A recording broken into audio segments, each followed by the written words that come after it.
മറയേണ്ടതോർത്ത് ചന്ദ്രനക്ഷത്രാദികൾ വിതുമ്പുമ്പോൾ മാറ്റമില്ലാതെങ്ങും വിരാജിക്കും ദൈവമേ, അങ്ങയെ വാഴ്ത്തുന്നു ഞങ്ങൾ. ഉദിച്ചെങ്ങും പ്രഭതൂകും പാരിലെ സൂര്യരശ്മിയേക്കാൾ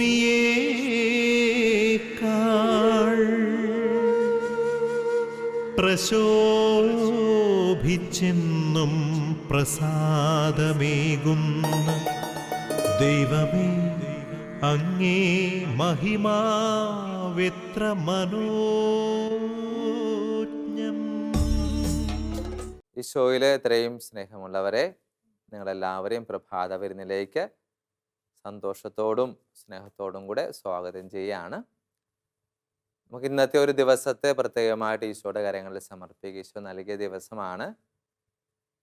മറ്റ് അബദ്ധങ്ങളിലേക്കോ അപകടങ്ങളിലേക്കോ പിശാചിൻ്റെതായ പ്രലോഭനങ്ങളിലേക്കോ മനഃപൂർവമായിട്ടുള്ള ഒരു വീഴ്ച ഉണ്ടാകാതെ ഈശോ ആഗ്രഹിക്കുന്ന പോലെ ഈ ദിവസം ഏറ്റവും ഭംഗിയായിട്ട് നല്ല ഒരു ഫലദായകമായ ദിവസമാക്കി മാറ്റാൻ ഈശോ നമ്മളെല്ലാവരെയും അനുഗ്രഹിക്കട്ടെ, നമ്മൾ ഒരുക്കട്ടെ എന്ന് പ്രാർത്ഥിക്കുന്നതോടൊപ്പം തന്നെ നമ്മുടെ പ്രഭാത വിരുന്നിൻ്റെ മധ്യസ്ഥയായ പരിശുദ്ധ അമ്മയുടെ മാധ്യസ്ഥം നമുക്ക് അപേക്ഷിച്ച് പ്രാർത്ഥിക്കാം.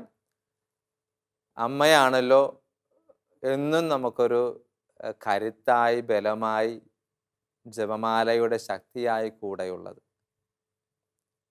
അമ്മ വഴിയാണ് നമ്മൾ ഈശോയിലേക്ക് യാത്ര ചെയ്തുകൊണ്ടിരിക്കുന്നത്.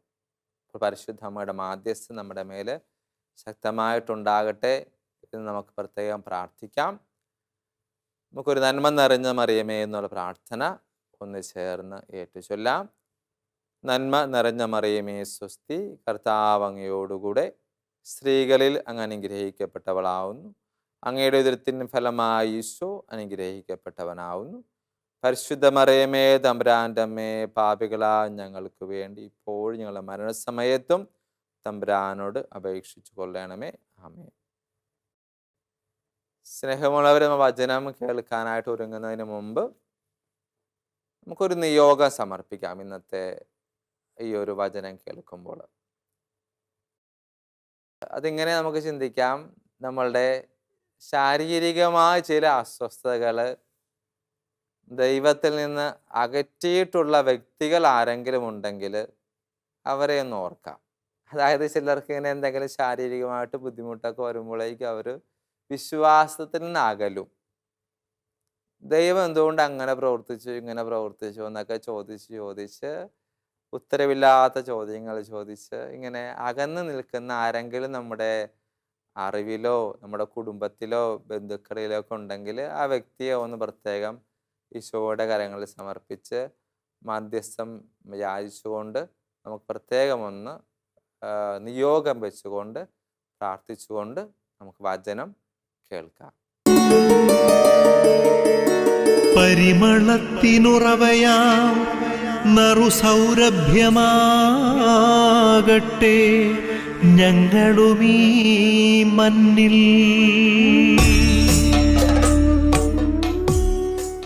ഈശോയിൽ പ്രിയമുള്ളവരെ, നമ്മൾ തിരഞ്ഞെടുത്തിരിക്കുന്ന വചനഭാഗം യെശയ്യാ പ്രവാചകന്റെ പുസ്തകം 41-ാം അധ്യായത്തിൻ്റെ 10-ാം വാക്യമാണ്. ഒരൊറ്റ വാക്യമേ ഉള്ളൂ. വാക്യം ഇങ്ങനെയാണ്: ഭയപ്പെടേണ്ട, ഞാൻ നിന്നോടുകൂടെയുണ്ട്. സംഭ്രമിക്കേണ്ട, ഞാനാണ് നിന്റെ ദൈവം. ഞാൻ നിന്നെ ശക്തിപ്പെടുത്തുകയും സഹായിക്കുകയും ചെയ്യും. എൻ്റെ വിജയകരമായ വലത് കൈകൊണ്ട് ഞാൻ നിന്നെ താങ്ങി നിർത്തും. ഇത് യെശയ്യാ പ്രവാചകന്റെ ശക്തമായിട്ടുള്ള ഈ ഒരു വചനം മനസ്സിലാക്കാൻ പരിശുദ്ധാത്മാവ് നമ്മളിൽ പ്രവർത്തിക്കട്ടെ. അല്ലേ? വചനം കൂടുതൽ ആഴത്തിൽ അതിൻ്റെ ആന്തരിക അർത്ഥത്തിൽ സ്പിരിച്വൽ മീനിങ്ങിൽ മനസ്സിലാക്കിയെടുക്കാൻ പരിശുദ്ധാത്മാവിൻ്റെ സഹായം നമുക്ക് അപേക്ഷിച്ചുകൊണ്ട് വചനം വിചിന്തനം ചെയ്ത് നമുക്കതിലൂടെ കടന്നു പോകാം. ഈ യെശയ്യായുടെ 41:10 വാക്യം തിരഞ്ഞെടുക്കാനായിട്ട് ഒരു കാരണമുണ്ട്. അച്ഛൻ കുറച്ചധികം നാൾ മുമ്പ് കേട്ട ഒരു വാർത്ത അവർ എഴുതിയിട്ടിരുന്നത് കൊണ്ട് അത് ഈ ഇടയ്ക്കൊന്ന് എടുത്ത് നോക്കിയത് കൊണ്ട് അങ്ങനെ ഒരു ചിന്തയിലേക്ക് വന്നു. ഇതൊരു സാക്ഷ്യമാണ്, സാക്ഷ്യത്തിൻ്റെ കഥയാണ്. എന്ന് പറഞ്ഞാൽ ഇത് നടക്കുന്ന 2022 എറണാകുളത്ത് തന്നെയാണ്. 2022 ഉണ്ടായ എന്നെ വളരെ കാര്യമായിട്ട് സ്പർശിച്ച പലയിടങ്ങളിലും അച്ഛന് വ്യക്തിപരമായിട്ടുള്ള പ്രസംഗങ്ങളിലൊക്കെ പലയിടങ്ങളിലും നിർബന്ധപൂർവം പറഞ്ഞു പോയിട്ടുള്ള ഒരു സാക്ഷ്യമാണ്. അതുകൊണ്ടാണ് ടി വിയിലും ചാനലിലും ഇത് പറയാം എന്ന് കരുതിയത്. ഇത് നടക്കുന്ന 2022 ഇതിൽ മെയിൻ കഥാപാത്രം ഹന്ന ആലിസ് സൈമൺ എന്ന് പറഞ്ഞ ഒരു പെൺകുട്ടിയാണ്. ഹന്ന ആലിസ് സൈമൺ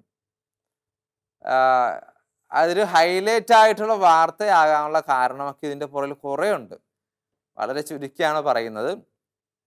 CBSE സിലബസിലെ 12ാം ക്ലാസ്സിൽ അന്ന ആലിസ് സൈമൺ ഡിസേബിലിറ്റിയുടെ ഒരു കാര്യം പറയാം. ആ ഒരു വിഭാഗത്തിൽ നാഷണൽ ടോപ്പറായിരുന്നു അന്ന ആലിസ് സൈമൺ. അതായത് 500 മാർക്കിൽ 496 മാർക്ക് മേടിച്ചു. നാഷണൽ ടോപ്പറായിരുന്നു. ഒരു വേറൊരു കാറ്റഗറിയിലാണ്. എങ്കിൽ പോലും എന്തുകൊണ്ട് ഈ വാർത്ത വൈറലായി എന്ന് പറഞ്ഞാൽ മാധ്യമങ്ങളിൽ ഇംഗ്ലീഷ് ചാനലുകളിൽ ഉൾപ്പെടെ ഇൻ്റർവ്യൂസും വാർത്തകളും വന്നു അന്ന ആലിസ് സൈമനെ കുറിച്ച്. എന്തുകൊണ്ടാണെന്ന് ചോദിച്ചാൽ അവക്ക് കണ്ണ് കാണാൻ പാടില്ല, 2 കണ്ണും കാണാൻ പാടില്ല. എങ്കിലും പഠിച്ച് നാഷണൽ ടോപ്പറാണ്. CBSE സിലബസ് 2022 12ാം ക്ലാസ്സിൽ. ഞാൻ ഈ കുട്ടിയെക്കുറിച്ച് കണ്ടതിന് ശേഷമാണ് പിന്നീട് യൂട്യൂബിൽ കയറിയിട്ട് അവളുടെ ഇതിനു മുമ്പുള്ള കാര്യങ്ങൾ, അവളുടെ ഇൻ്റർവ്യൂസ്, അവളുടെ അപ്പൻ്റെ അമ്മയുടെ ഇൻ്റർവ്യൂസ് ഒക്കെ കാണാനിടയായി. വളരെ ടച്ചിങ്, വളരെ സ്പർശിക്കുന്ന ഒരു കാര്യമാണ്. അപ്പോൾ ഈ 12ാം ക്ലാസ്സിൽ CBSE സിലബസിലെ നാഷണൽ ടോപ്പർ ആയപ്പോഴേക്കും ഇൻ്റർവ്യൂ നടത്തി. മോക്ക് പരിമിതികളുണ്ട്, കണ്ണിന് കാഴ്ച അതൊക്കെ ഉണ്ടല്ലോ, അപ്പോൾ ഇതെങ്ങനെ ഈ പരിമിതികൾക്കിടയിലും നാഷണൽ ടോപ്പറാകാൻ എങ്ങനെ സാധിച്ചു?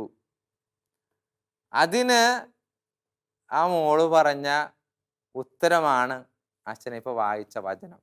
യെശയ്യ 41 അധ്യായത്തിൻ്റെ 10 വാക്യം.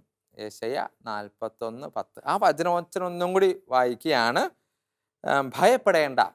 ഭയപ്പെടേണ്ട, ഞാൻ നിന്നോടുകൂടെയുണ്ട്. സംഭ്രമിക്കേണ്ട, ഞാനാണ് നിന്റെ ദൈവം. ഞാൻ നിന്നെ ശക്തിപ്പെടുത്തുകയും സഹായിക്കുകയും ചെയ്യും. എൻ്റെ വിജയകരമായ വലത് കൈകൊണ്ട് ഞാൻ നിന്നെ താങ്ങി നിർത്തും. ഈ കുട്ടി മാധ്യമങ്ങളോട് പറഞ്ഞ ഒരു വാക്യമാണിത്. ഈ വചനമാണ് എന്നെ വളരെ ശക്തമായിട്ട് ബലപ്പെടുത്തിയത്, നാഷണൽ ടോപ്പറാകാനായിട്ട് കാരണമായ ഒരു വചനം. ഈ വേറെയും വചനത്തെക്കുറിച്ചൊക്കെ പറയുന്നുണ്ട്, എങ്കിലും അച്ഛനെ ഈ ഒരു വചനം മാത്രം ഹൈലൈറ്റ് ചെയ്ത് പറയട്ടെ. എൻ്റെ പ്രിയമുള്ളവരെ, വല്ലാത്തൊരു ഒരു രോമാഞ്ചമൊക്കെ വന്നുപോയ അവസരമായിരുന്നു ഈ കുട്ടിയുടെ ഇൻ്റർവ്യൂസ് കണ്ടപ്പോഴേക്കും. വളരെ ടച്ചിങ്.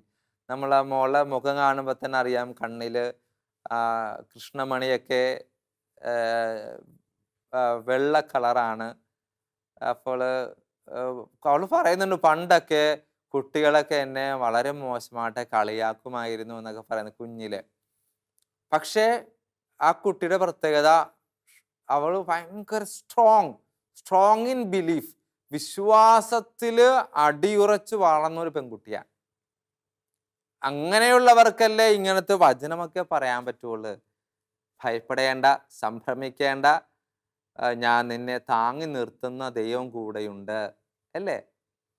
അപ്പൊ ഈ ഒരു ഇന്റർവ്യൂ കണ്ട് അതിനെക്കുറിച്ച് കുറേ ആ കുട്ടിയുടെ ഇന്റർവ്യൂസ് ഒക്കെ കണ്ട് നല്ലൊരു പാട്ടുകാരിയാണ്. ഞാൻ അറിയാൻ എൻ്റെ ഓർമ്മ ശരിയാണ്, 6ാമത്തെ ക്ലാസ്സിൽ പഠിക്കുമ്പോഴേക്കും പാട്ട് എഴുതി ട്യൂൺ ചെയ്ത് സ്റ്റുഡിയോയിൽ പോയി റെക്കോർഡ് ചെയ്ത പെൺകുട്ടിയാണ്.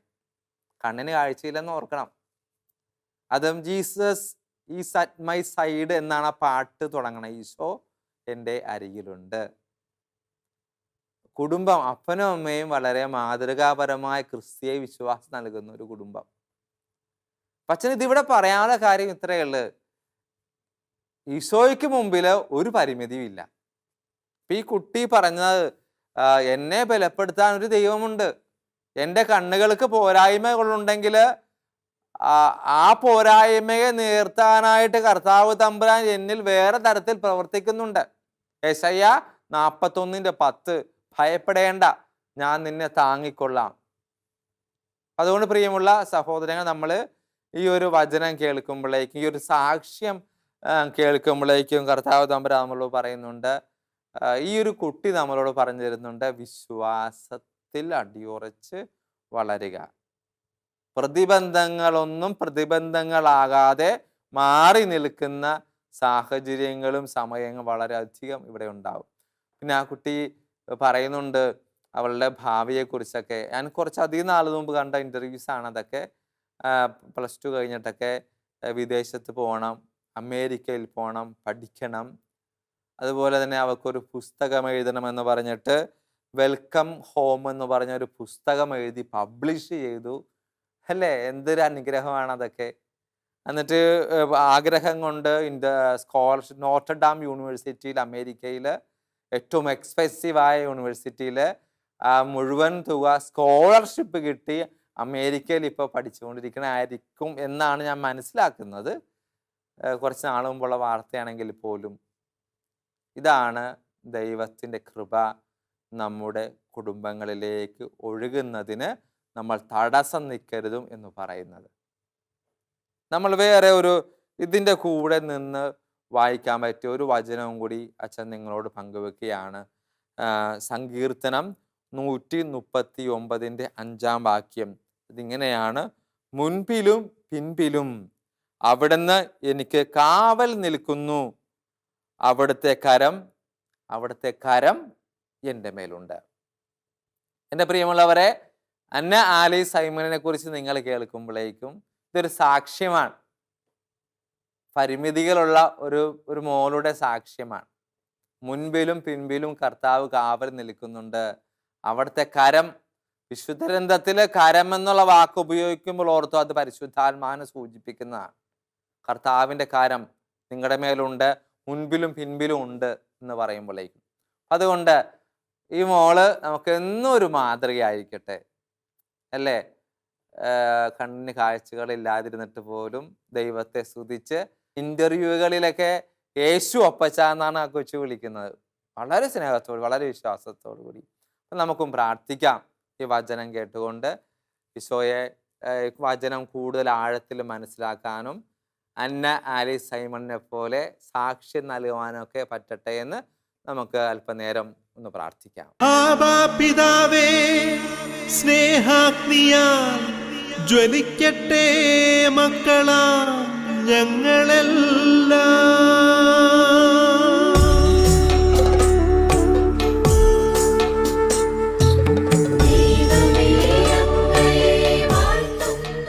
സർവശക്തനായ ദൈവമേ, ഈ ഒരു നിമിഷത്തില് ത്രിയേക ദൈവത്തോട്, പിതാവും പുത്രനും പരിശുദ്ധാത്മാവിനോടും ഞങ്ങൾ അപേക്ഷിച്ച് അങ്ങയുടെ സഹായം യാചിക്കുകയാണ്.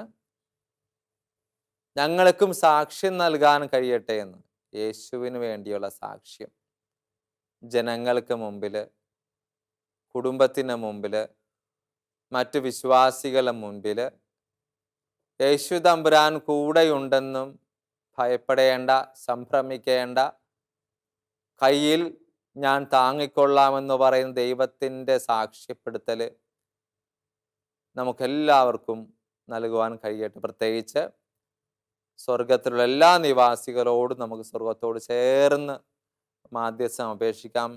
നമ്മുടെ പരിശുദ്ധ അമ്മ, വിശുദ്ധ യൗസപിതാവ്, സകല വിശുദ്ധര്, നമ്മുടെ ഇടവകയുടെ മധ്യസ്ഥൻ മധ്യസ്ഥ, നമ്മുടെ നാമത്തിലുള്ള വിശുദ്ധൻ വിശുദ്ധ, വളരെ പ്രത്യേകമായിട്ട് നമുക്ക് ചില വിശുദ്ധരോടൊക്കെ കൂടുതൽ സ്നേഹം, കൂടുതൽ അവരോടുള്ള മാധ്യസ്ഥം യാചിക്കാറുണ്ട്. അവരോട് എല്ലാവരോടും നമുക്ക് ആത്മാർത്ഥമായ വിശ്വാസത്തോട് പ്രാർത്ഥിക്കാം.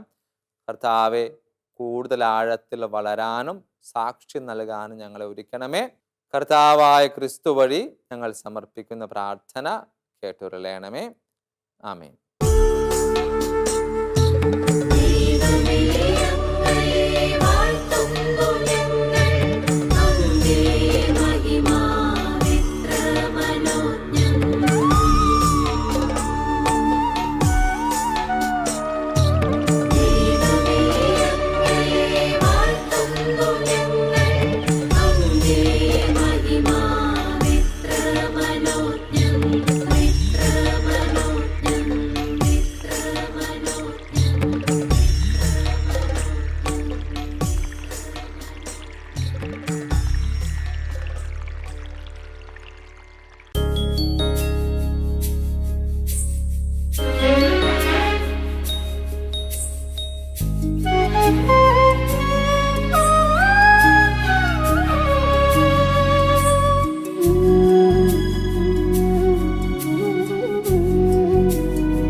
തിരുവീഞ്ഞിനെ തൻ രക്തമാക്കുന്ന ആത്മീയ സഹനത്തിൻ രഹസ്യമെന്ത്?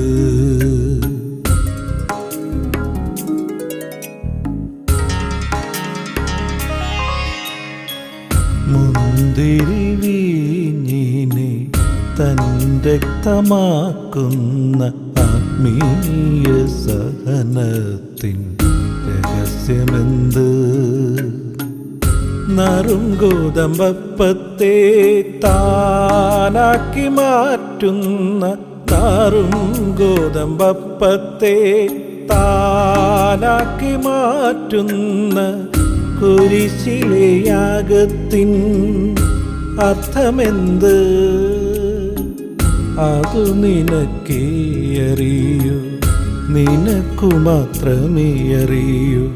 അതു നിനക്കേ അറിയൂ, നിനക്കു മാത്രമേ അറിയൂ. അതിൻ ബലമൊന്നു മാത്രമേ ജീവിതം,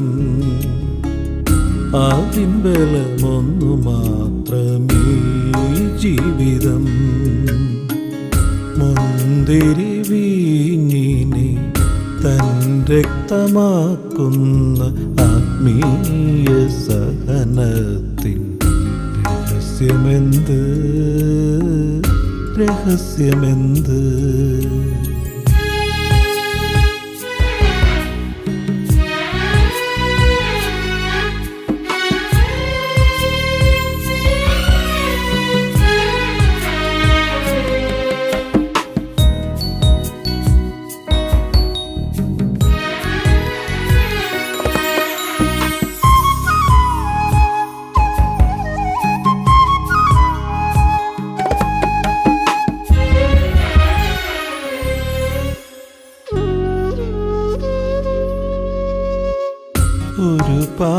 ഒരുപാടത്ഭുതങ്ങൾ നീ ചെയ്തു, അടയാളങ്ങളാൽ കൺ തുറന്നു. ഒരുപാടത്ഭുതങ്ങൾ നീ ചെയ്തു, അടയാളങ്ങളാൽ കൺ തുറന്നു. അതിലും മഹോന്നതം സുന്ദരം സൗഭാഗ്യം, അതിലും മഹോന്നതം സുന്ദരം സൗഭാഗ്യം. അവിടുത്തെ നിശബ്ദമാം സ്നേഹമല്ലോ. എളിമതൻ അതിസൗമ്യഭാവമല്ലോ. മുന്തിരി വീഞ്ഞിനെ തൻ രക്തമാക്കുന്ന ആത്മീയ സഹനത്തിൻ രഹസ്യമെന്ത്, രഹസ്യമെന്ത്?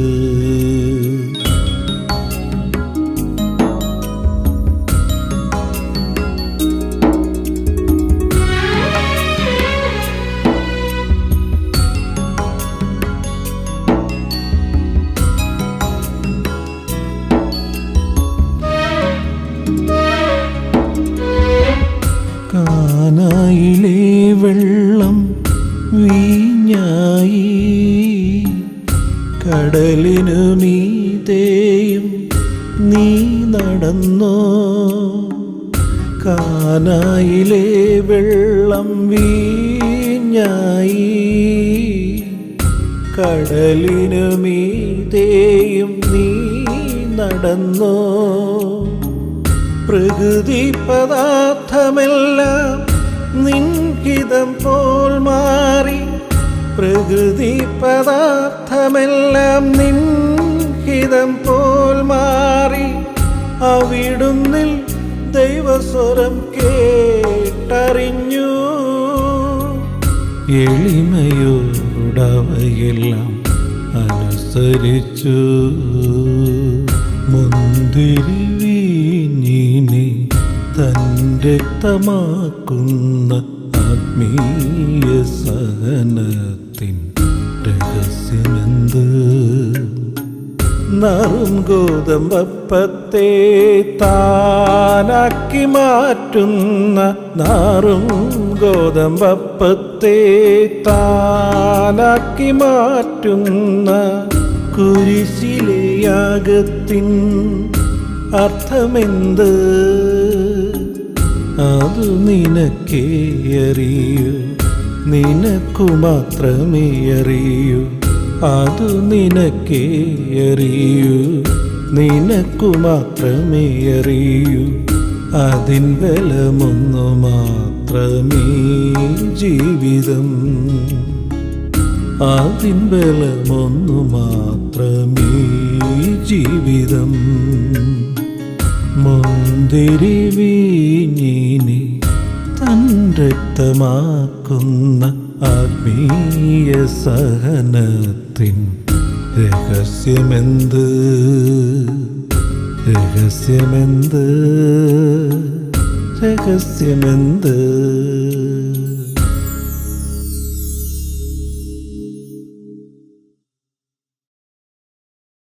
പ്രിയമുള്ളവരെ, നമുക്ക് സഭയോട് ചേർന്നുകൊണ്ട് ആശീർവാദം സ്വീകരിക്കാം. നമ്മുടെ ലിയോ 14 മാർപ്പാപ്പ, കാർഡിനാൾമാർ, മെത്രാന്മാർ, അതുപോലെ വൈദികർ, സന്യാസിമാരോട് ചേരാം. സഭ ഒറ്റക്കെട്ടാണ്, സഭ ഒരു ചങ്ങലയാണ്, വിശ്വാസത്തിലാണ് നമ്മൾ ഓർക്കപ്പെട്ടത്. അപ്പോൾ എന്നിൽ നിക്ഷിപ്തമായിരിക്കുന്ന പൗരോഹിത്യത്തിൻ്റെ അധികാരത്തിൽ നമുക്കൊന്നു ചേർന്ന് ഈശോയുടെ ആശീർവാദം സ്വീകരിക്കാം.